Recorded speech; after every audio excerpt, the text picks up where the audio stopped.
Nous sommes aujourd'hui jeudi 30 mars 2023, 8e jour du mois de Ramadan, 25e jour du mois de Carême chrétien. Mesdames et messieurs, bonjour à toutes et à tous et bienvenue dans ce flash d'information.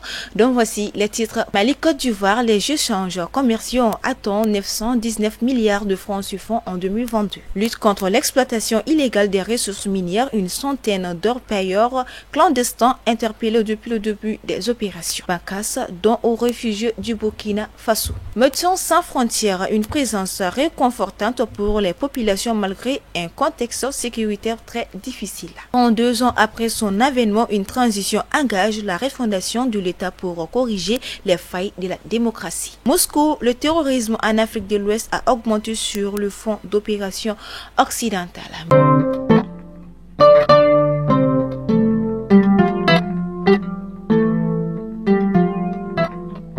Mesdames et messieurs, heureuse de vous retrouver sur Mali Konafoni TV. C'est l'heure de votre information. Comme je vous disais dans les titres, la coopération entre le Mali et la Côte d'Ivoire est dans une dynamique de reprise après 19 ans d'hibernation marquée par des récentes malentendus comme la récente affaire des 49 militaires ivoiriens. C'est ainsi que la semaine dernière, les experts des deux pays s'y sont retrouvés au ministère des Affaires étrangères et de la coopération internationale dans le cadre de la grande commission mixte de coopération du 22 au 24 mars 2023.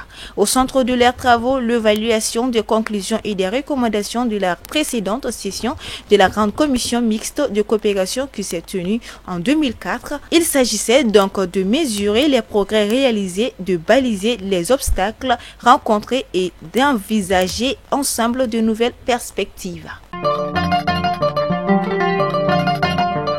Depuis 2021, le gouvernement de la transition, à travers le ministère des Mines, de l'Énergie et de l'Eau, a engagé une vaste opération de répression des exploitations illégaux des ressources minières au Mali. Du début de cette opération à aujourd'hui, plusieurs sites d'orpaillage clandestins ont été démantelés avec l'interpellation d'une certaine d'orpailleurs illégaux saisis d'importantes quantités de matériel.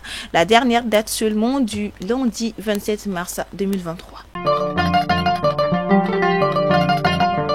Bien aussi indiqué dans les titres, plus de 35 ménages réfugiés du Burkina Faso installés dans différentes localités du cercle de Bacas ont bénéficié le 27/3 en 2023, un don. Il est composé de couvertures de nattes et de bidons d'huile, d'ustensiles de cuisine et de moustiquaires.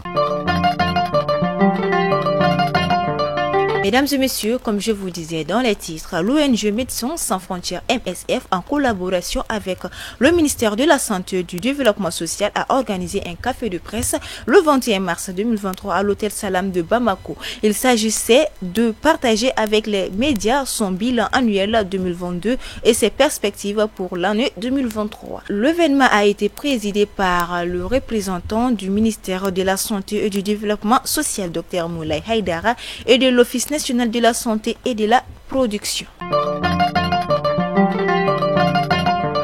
Une mine d'or à ciel ouvert a été découverte dans la région du Tombouctou, plus précisément à Al-Mokber, précisément dans la commune de Ber, à 140 km au nord-est de Tombouctou, à 56 km de Ber. Cette nouvelle a aussitôt attiré la convoitise des habitants de la région et des environnants. 20 ans après sa création, la coopérative de l'habitat de l'UNPS s'apprête à construire des logements décents pour ses adhérents, y compris les retraités. Cette décision de lancer le projet est consécutive à une adhésion massive du personnel UNPS. Le Conseil des ministres s'est réuni en session ordinaire hier mercredi 29 mars 2023 dans sa salle de délibération au palais de Koulouba sous la présidence du colonel Assimi Goïta, président de la transition et chef de l'État. Après examen des points inscrits à l'ordre du jour, le Conseil a opté pour un projet de texte. Le mouvement pour la paix au Mali, MPPM, se positionne de nouveau contre certaines pratiques de la transition. Ses membres ont animé une conférence de presse le week-end dernier pour condamner des actes posés par régime en place. Les hommes de Baba Haïdara n'abdiquent pas.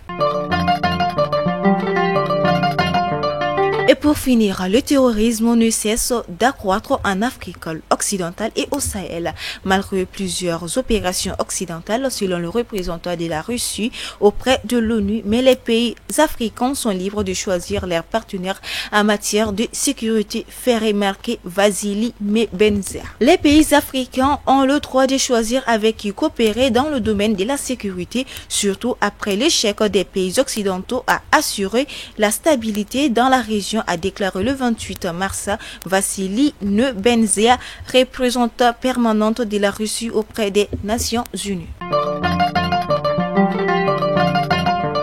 Ne soutiendriez jamais l'injustice même si elle se dirige contre votre pire ennemi. Mesdames et messieurs, c'est ainsi que s'achève ce flash d'information. Merci à vous pour votre adorable attention. On se dit à demain, Inch'Allah. D'ici là, prenez soin de vous.